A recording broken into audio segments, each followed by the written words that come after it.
ladies and gentlemen, the United States has reached an in-principle trade deal with China. They are simply waiting for Trump to sign off on the deal.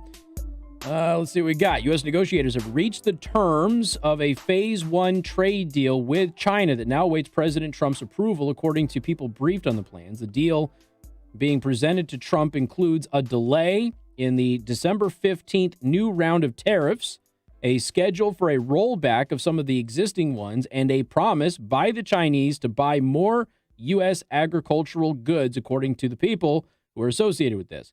The terms have been agreed to, but the legal text has not yet been finalized. All right. So, and then who knows what happens with the legal text on all of this.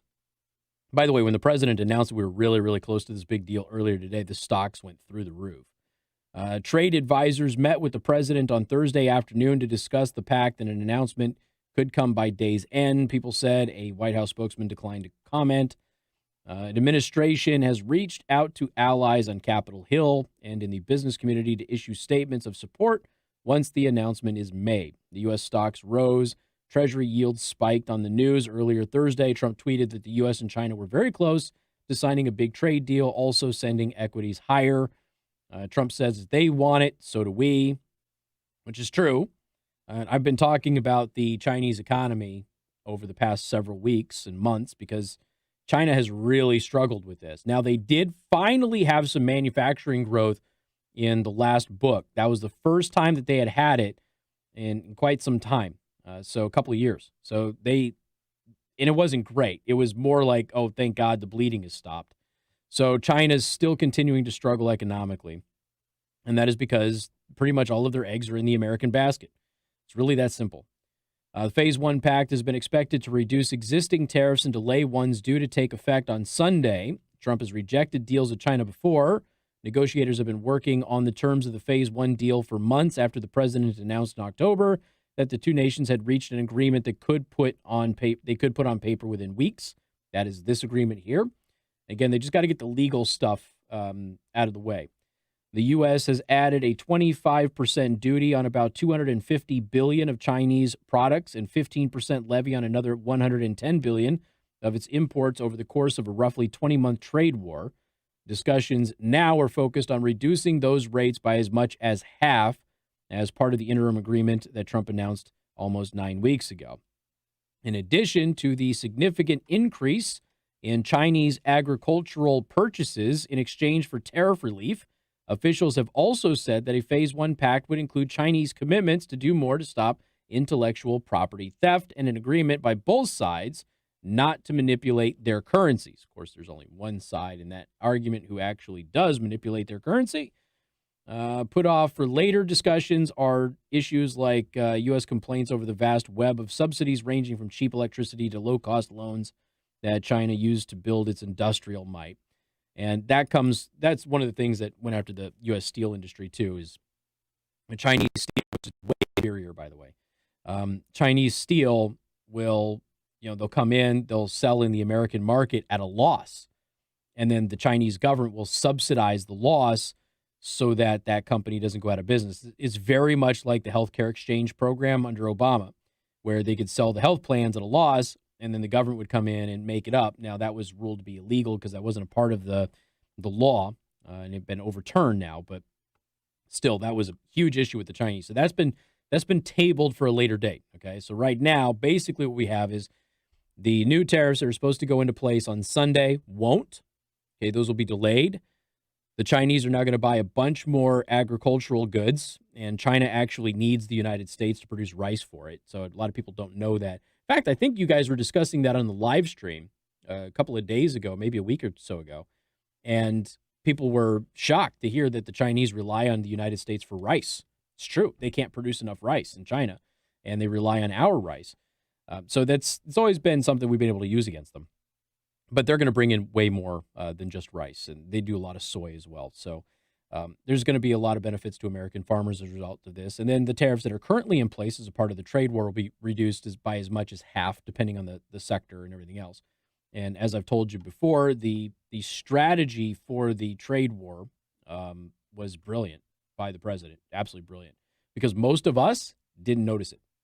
Now, some of you in industries that use a lot of Chinese metals, you did notice it, okay? But for most of us, we didn't notice it.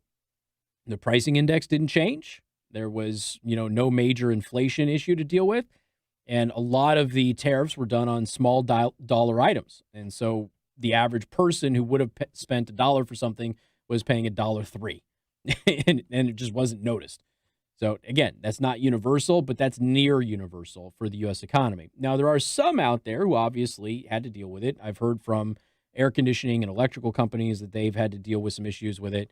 No doubt that has happened. There are some industries hit by this a lot harder than others.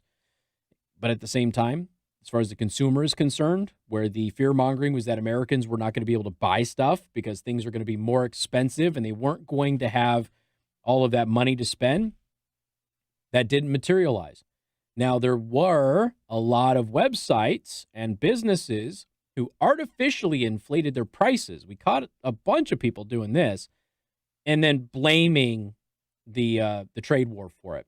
And in fact, there were a lot of places that were raising their rates, claiming that it was the tariff issue when those tariffs had not even gone into effect. And so that did happen.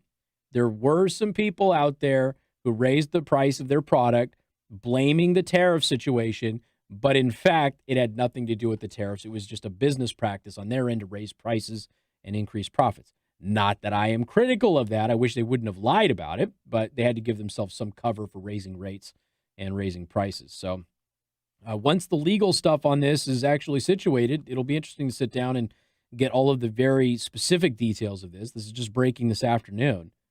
But right now, looks like it's a pretty positive trade agreement for the United States, and China is going to be able to get some agricultural stuff out of it and get some of those tariffs reduced.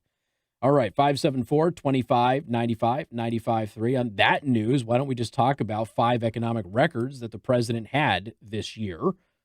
And again, one of the things that you never talk about with President Trump in the media is the good economy. You do everything you can to avoid talking about it. It's so good they don't even claim it's Obama's anymore because Obama said it wasn't his, but they just run around and just ignore it now. Overall unemployment, 3.5%. That is staggeringly low. What do we have here? That is...